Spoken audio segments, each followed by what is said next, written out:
Baik, sebagaimana yang tersebut di dalam satu hadis yang dikeluarkan oleh Abu Isa At-Tirmizi dengan katanya, an Abi Dzar qala Rasulullah sallallahu alaihi wasallam, inni ara ma la tarawna wa asma'u ma la tasma'un, attatis sama wa huqqa laha an ta'id ma fiha mawdi'u arba'i asabi' illa wa malakun wadi'un jabhatahu sajidan lillahi.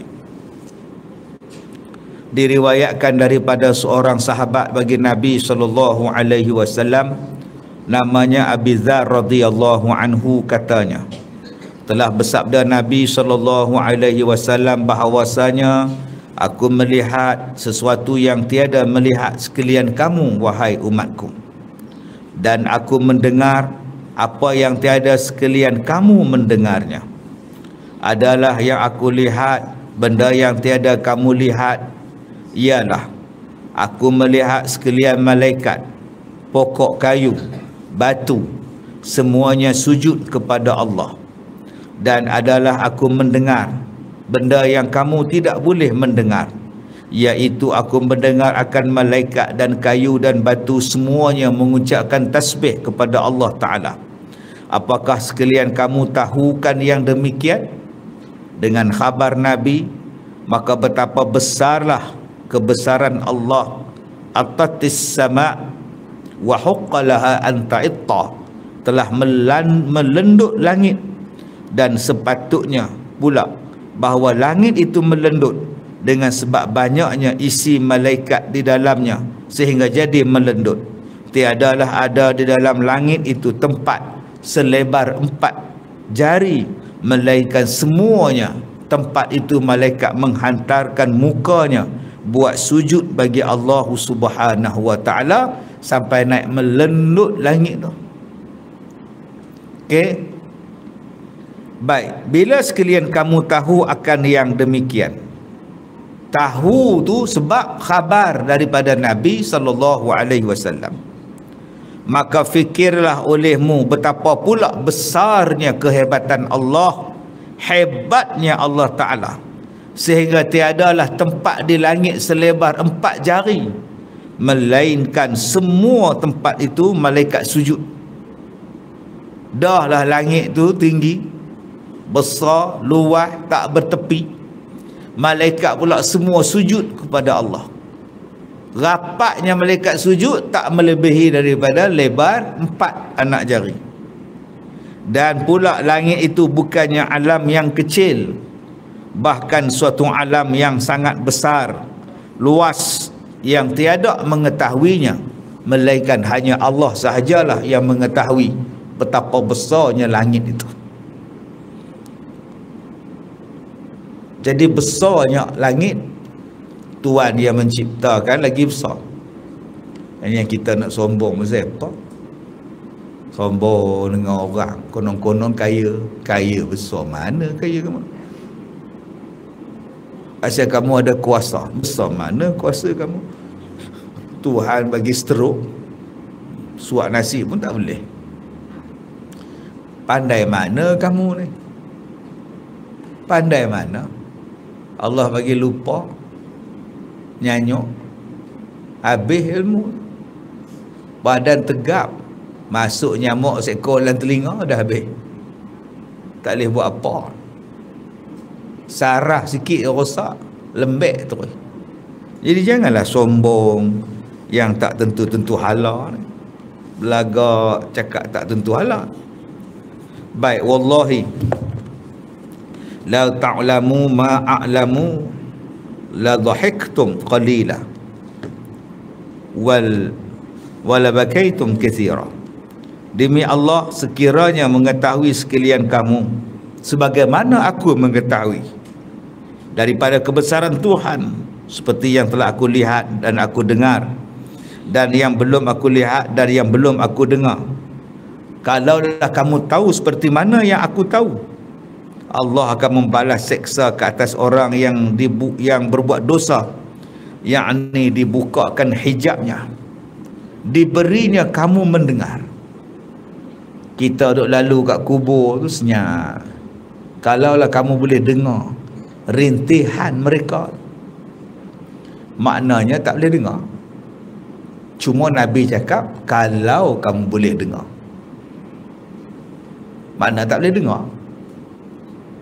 Adakah bila Nabi kata kalau kamu mendengar, memadailah Nabi cakap, maknanya suara yang didengar oleh Nabi itu memang menakutkan kita.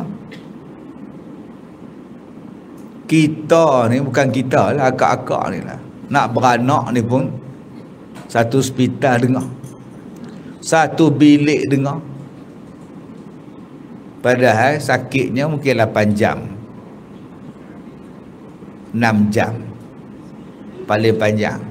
Tapi sakit duduk dalam kubur tu berapa jam? Selagi tak kemat. Sakit beranak ni, pas beranak diam, cocok sana, cocok makcik tidur. Itu sakit yang boleh menjerit dalam dunia. Sebab ada yang sakit tak boleh menjerit sebab koma, bius, tak boleh menjerit, belah kepala, potong kepala, tak boleh menjerit. Cuba boleh menjerit tak? Tak ada bius, potong hidup-hidup, runtuh hospital kerana menjerit. Bayangkan orang yang dalam kubur menjerit, sakit, seksa.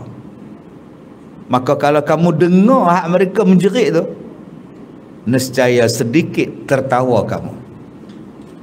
Tak pergi pun kubur, tak hantar mayat pun.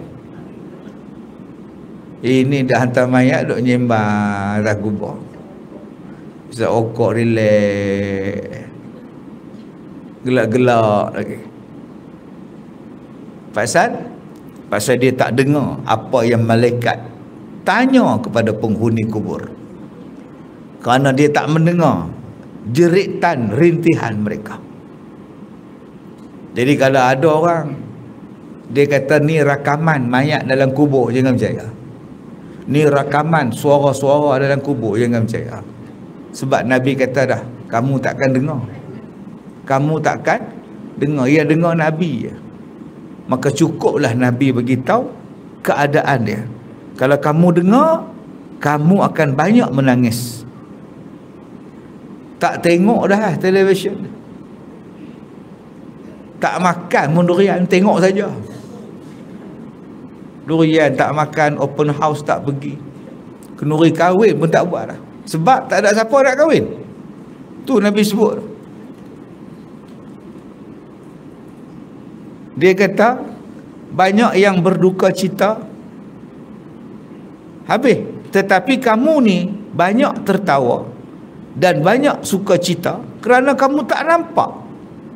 Terdinding mata sekalian kamu dan pendengaran kamu daripada apa yang kulihat.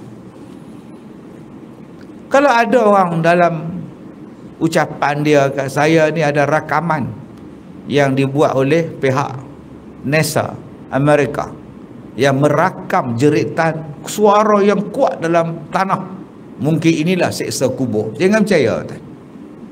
Sebab Nabi kata dah, kamu takkan dengar.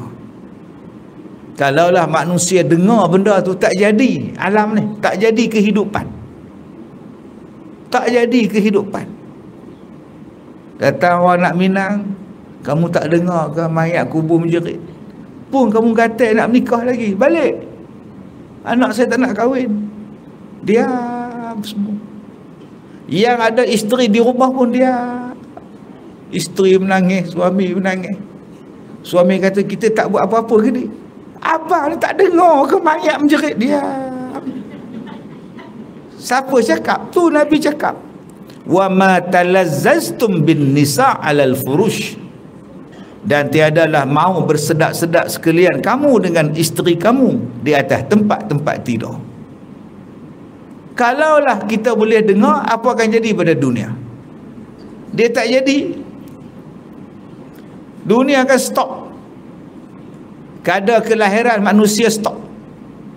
Lepas-lepas video orang keluarkan video suara menjerit dalam kubur, satu dunia dengar. Tahun tu tak ada siapa beranak. Habis tu apa nak jaga alam? Siapa nak uruskan alam? Sebab itu hikmah dia, Tuhan tak bagi kita dengar. Kalaulah kita mendengar, tak ada siapa nak pergi hantar mayat ke kubur. Aku tak berani. Aku dengar dah semalam jerit. Tak ada siapa yang nak korek kubur. Pak mak kubur pun tak mau korek kubur. Semalam aku korek, Allah, aku tak boleh, demam dah aku.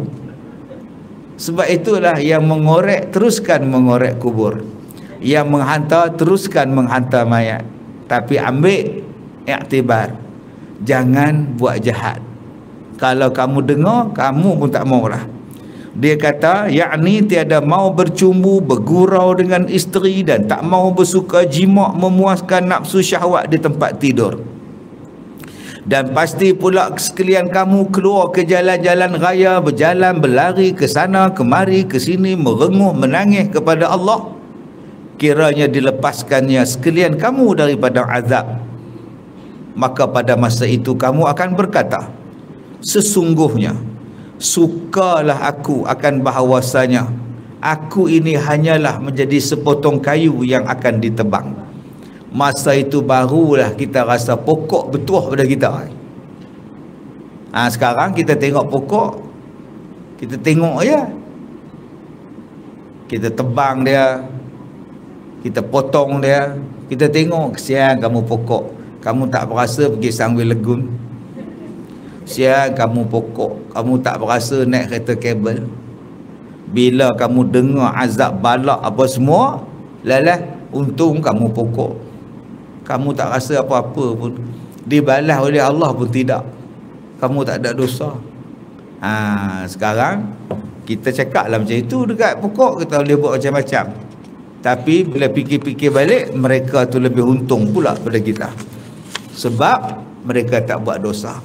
So kalau nak jadi kita orang yang baik, lebih baik pada sekalian makhluk, jadilah orang yang jangan buat dosa. Baik.